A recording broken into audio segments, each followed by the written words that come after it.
So once again a very good morning to you all. So we are discussing the topic of verb. Verb का topic हम लोग discuss कर रहे थे. So up to here we have discussed what is verb. अभी तक हम लोगों ने discuss किया verb क्या होता है, how many kinds of verbs, कितने प्रकार की verb होती है, फिर उनके कौन कौन से kinds होते हैं. तो उसमें हम लोगों ने डिस्कस किया था कि जो वर्ब होती है वो दो प्रकार की होती है, main verb and auxiliary verb.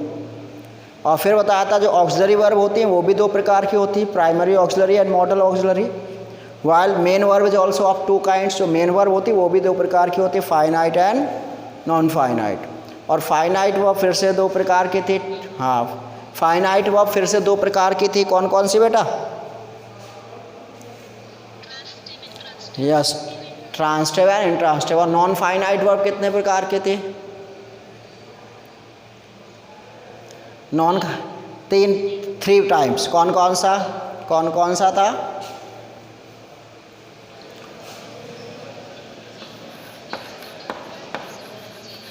हाँ, तो आज हम लोग बात करेंगे finite and non finite verb.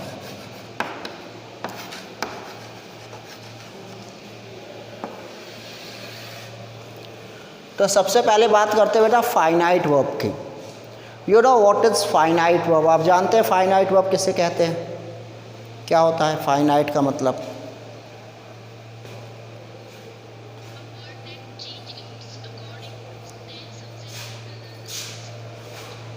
कैसे एग्जाम्पल से समझाओ.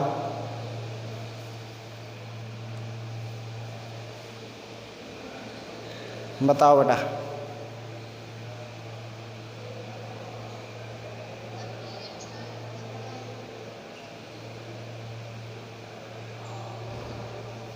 जैसे फाइनाइट का मतलब क्या होता है?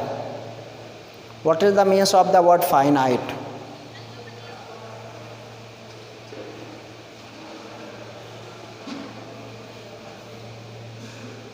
फाइनाइट का मतलब क्या होता है?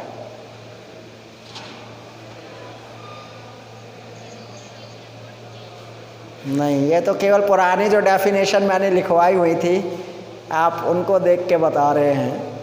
फाइनाइट का मतलब क्या होता है? फाइनाइट का मतलब होता है निश्चित करना या निश्चित. फाइनाइट का मतलब यही तो होता है, ये फाइनाइट है, ये निश्चित है. तो फाइनाइट का मतलब होता है बेटा निश्चित करना, फिक्स करना, लिमिट करना. जैसे देखिए ये है, मैंने कहा ही सिंग्स आ सॉन्ग. मैंने ये लिखा हुआ है, ठीक है बेटा. He sings uh song. यहाँ पर वर्ब क्या है? अनुरुद्ध क्या है वर्ब यहाँ पे? सिंग्स है, ठीक है. सिंग्स वर्ब है. अब एक काम करो, ही की जगह यहाँ दे लिख दीजिए बेटा, दे. तो अब सेंटेंस क्या हो जाएगा आपका?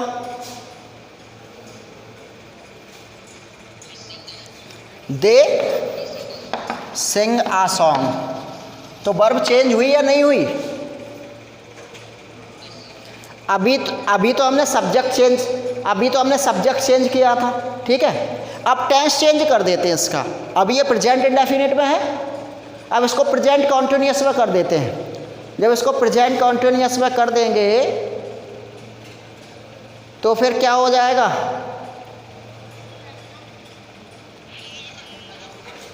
तो यहीं से दे से ही ले ले. They are singing a song. एक काम करो, अब इसको पास्ट इंडेफिनिट में ले जाओ. मान्या अगर हम इसको पास्ट इंडेफिनिट में बनाएंगे तो क्या बनेगा? Manya Niranjan, Manya, are you getting my voice?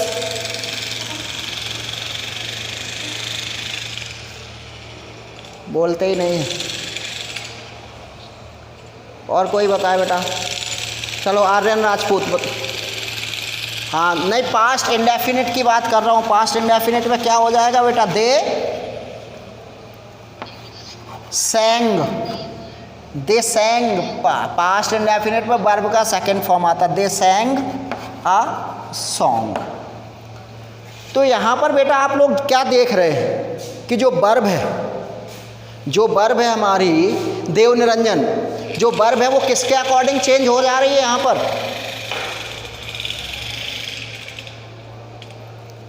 जो हाँ, तो ये किसके अकॉर्डिंग चेंज हो रही है ये बताइए मुझे, किसके बदलने पर बदल रही है ये? हाँ, सब्जेक्ट, वही सब्जेक्ट का मतलब ही पर्सन होता है, सब्जेक्ट है ना, पर्सन है। तो ये वर्ब जैसे हम सब्जेक्ट चेंज कर रहे हैं ये वर्ब चेंज हो जा रही है, जैसे हम टेंस चेंज कर रहे हैं ये वर्ब चेंज हो रही है। तो यही कौन सी वर्ब है? यही फाइनाइट वर्ब है। तो फाइनाइट वर्ब का मतलब दोज वर्ब्स विच आर जैसे सिंपल सा अगर आपको समझना है तो आप ऐसे भी कह सकते हो, those verbs which are changed according to subject और टेंस, कि ऐसी वर्ब जो सब्जेक्ट या टेंस के चेंज करने पर चेंज हो जाएं उन्हें हम क्या कहते हैं? फाइनाइट वर्ब कहते हैं। या वैसे डेफिनेशन क्या है? So the verb which is limited, directed और अफेक्टेड बाय सब्जेक्ट और tense are known as finite verb. बेटा आवाज़ क्लियर नहीं आ रही है क्या मेरी? मेरी आवाज़ क्लियर आ रही है? आ रही है? ओके, चलिए बेटा, तो हेडिंग डाल लीजिए फाइनाइट वर्ब, वो लिखिए, मेक हेडिंग फाइनाइट वर्ब, और उसमें लिखना शुरू करो दोज वर्ब्स, लिखो दोज वर्ब्स, हेडिंग डालो फाइनाइट वर्ब, और उसमें लिखना शुरू करो those verbs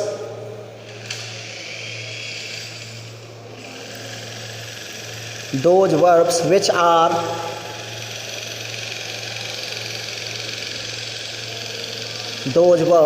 are limited, those verbs which are limited,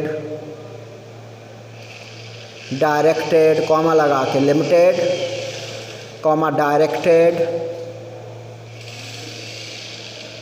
comma affected, limited, directed, affected or changed, affected or changed, affected or changed according to subject or tense,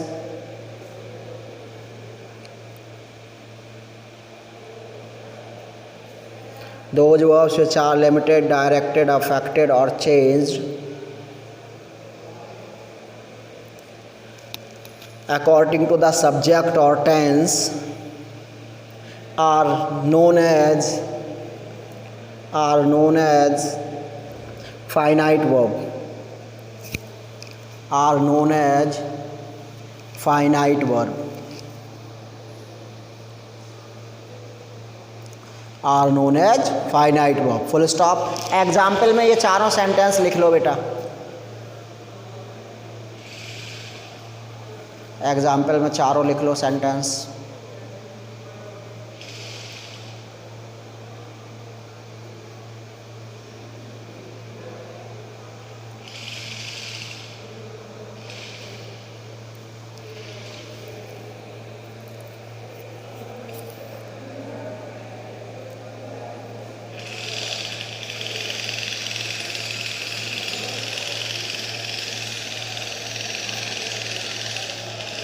okay बेटा, हो गया सबका बेटा, है ना। अब यहाँ पे सब इसको ऐसे ब्रैकेट में बंद कर लेना।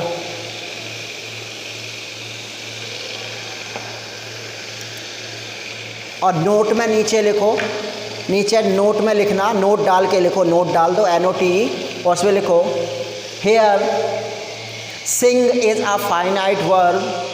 हेयर, नोट में लिखो नीचे here sing is a finite verb.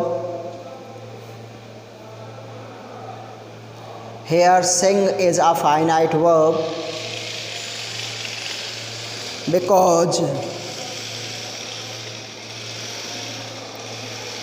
because it is changing because it is changing according to the subject or tense, because it is changing according to the subject or tense, because it हाँ, क्योंकि subject और tense के according change हो रही, इसलिए finite verb है। तो finite बेटा समझ में आ गया सबको? Is it clear to you all? Okay बेटा, now we will talk about the non finite verb. अब बात करते हैं नॉन फाइनाइट की। अब देखिए, जैसे मैं सेंटेंस लिख रहा हूँ,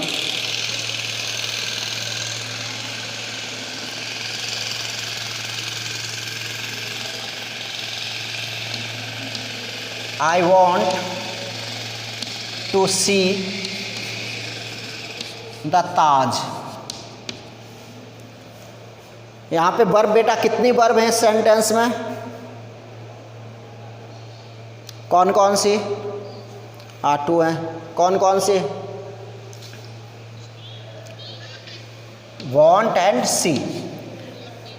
अब पहले इसका सब्जेक्ट चेंज करते हैं, ही कर दिया, तो अब सेंटेंस क्या हो जाएगा बेटा? ही वॉन्ट्स टू सी ताज। अब इसको एक काम करो, पास्ट इंडेफिनिट में ले जाओ, क्या बन जाएगा?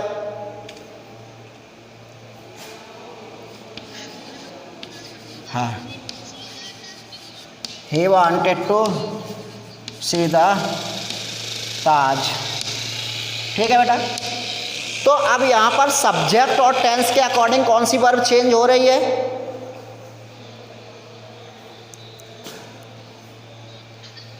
वॉन्ट तो ये कौन सी वर्ब हो गई? ये चेंज हो रही, तो ये कौन सी हो गई? फाइनाइट। और ऐसी वर्ब कौन सी है जो चेंज हो, ऐसी कौन सी है जो चेंज हो ही नहीं रही है? सी के ऊपर कुछ फर्क पड़ रहा है बेटा? हमने सब्जेक्ट चेंज कर दिया, टेंस, तो ये जो सी है ये कौन सी वर्ब हो गई? ये हमारी, ये है नॉन फाइनाइट और ये है फाइनाइट। क्योंकि क्या हुआ, ये वांट सब्जेक्ट और टेंस के चेंज करने पर बदल गया तो फाइनाइट है, और जिसको सब्जेक्ट और टेंस का कोई फ़र्क नहीं पड़ा वो नॉन फाइनाइट है। तो नॉन समझ गए नॉन फाइनाइट क्या होता है बेटा? ओके, नोटेड डाउन, इसकी डेफिनेशन लिखो बेटा। लिखो, those verbs which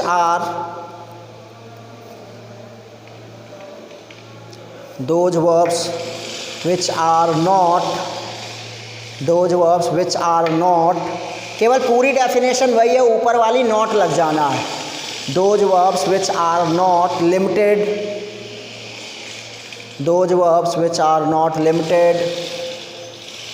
directed,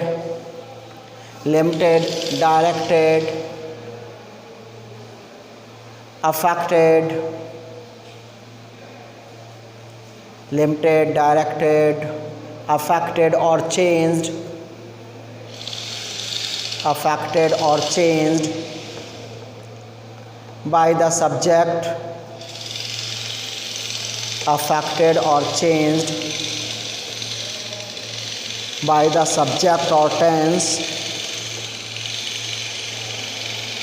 by the subject or tense, which are not limited, directed, affected or changed according to the subject or tense,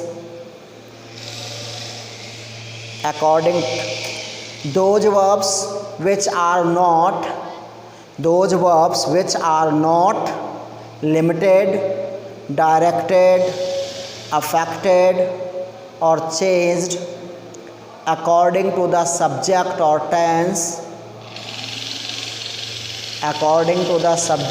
tense, are known as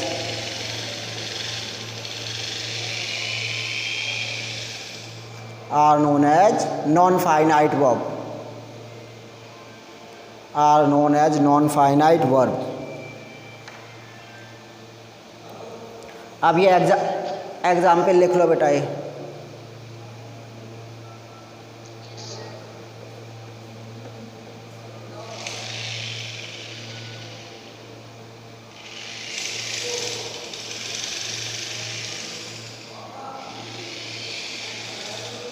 okay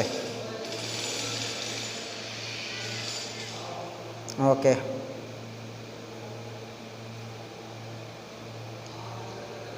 तो इसमें नीचे note में लिखो बेटा,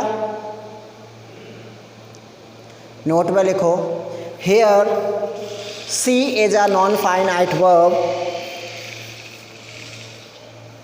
here see is a non finite verb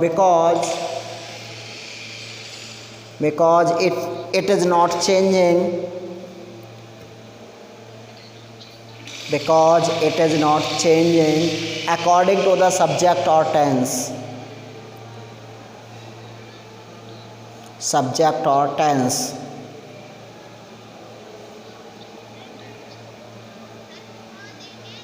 It is not changing because it is not changing according to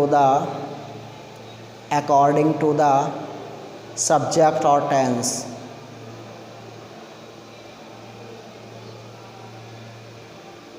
तो बेटा finite non finite समझ में आ गया, ठीक है। अब मैं एक सेंटेंस लिख रहा हूँ, बताइएगा इसमें फाइनाइट क्या है और नॉन फाइनाइट क्या है, ठीक है।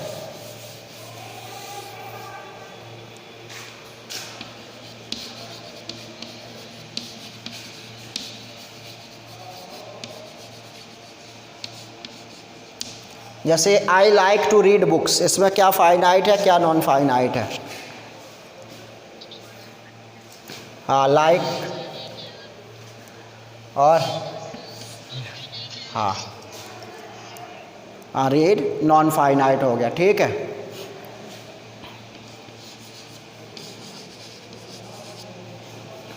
ही लव्स स्विमिंग, बताओ। ही लव्स स्विमिंग, लव्स कौन सी है?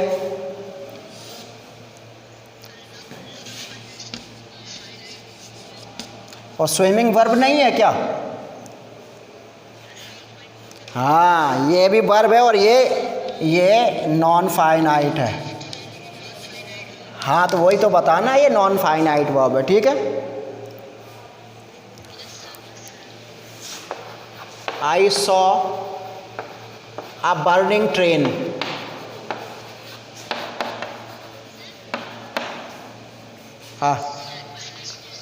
so finite और burning नॉन फाइनाइट। तो सबको समझ में आ गया क्या फाइनाइट क्या नॉन फाइनाइट है। अब आज होमवर्क में आपको यही करना है, तो लिखो होमवर्क में, लिखो find out the finite and non finite verbs from the given sentences. लिखो find out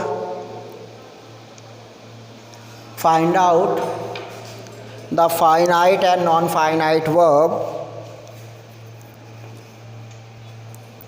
find out the finite and non finite verbs from the given sentences, from the given sentences। तो मैं sentences कुछ लिख रहा हूँ, इन sentences को आपको बताना है कि यहाँ फाइनाइट क्या है और नॉन फाइनाइट क्या है। फर्स्ट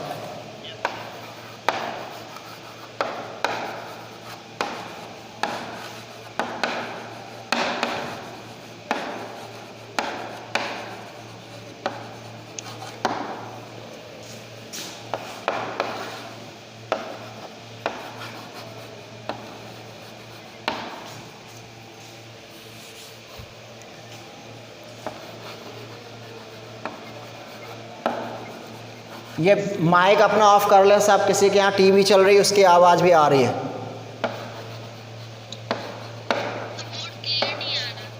मैं बोले भी दे रहा हूँ। पहला है seeing a lion he ran away, first seeing a lion he ran away, ठीक है बेटा। दूसरा है I found my lost watch, I found my lost watch.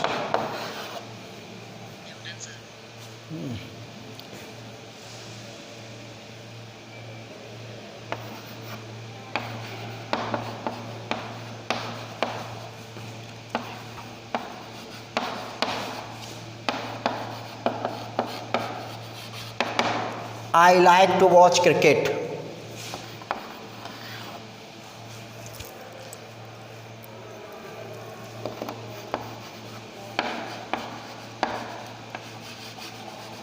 He killed a flying bird.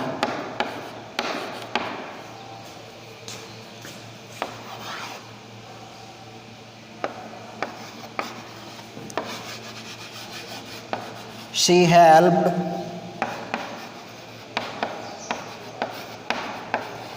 the injured man.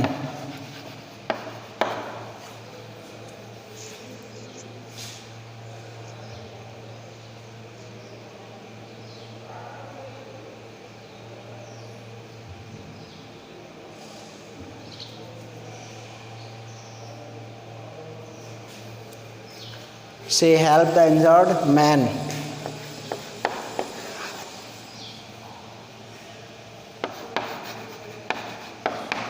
Having watched the movie, I slept.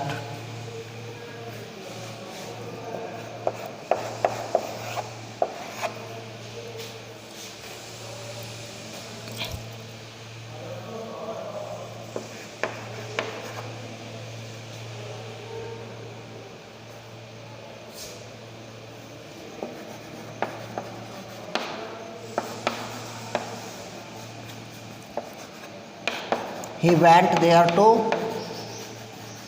punish them. ये 7 sentence हैं, इन 7 को लिख लो और इन सब में कल आप ये बताएंगे कि इसमें फाइनाइट कौन है और नॉन फाइनाइट कौन है, और ये आप अपने सॉल्व करके व्हाट्सएप ग्रुप पे डाल देंगे। आपको जो अपना होमवर्क है वो सॉल्व करके व्हाट्सएप ग्रुप पे डालना है। ओके बेटा, नोट इट डाउन।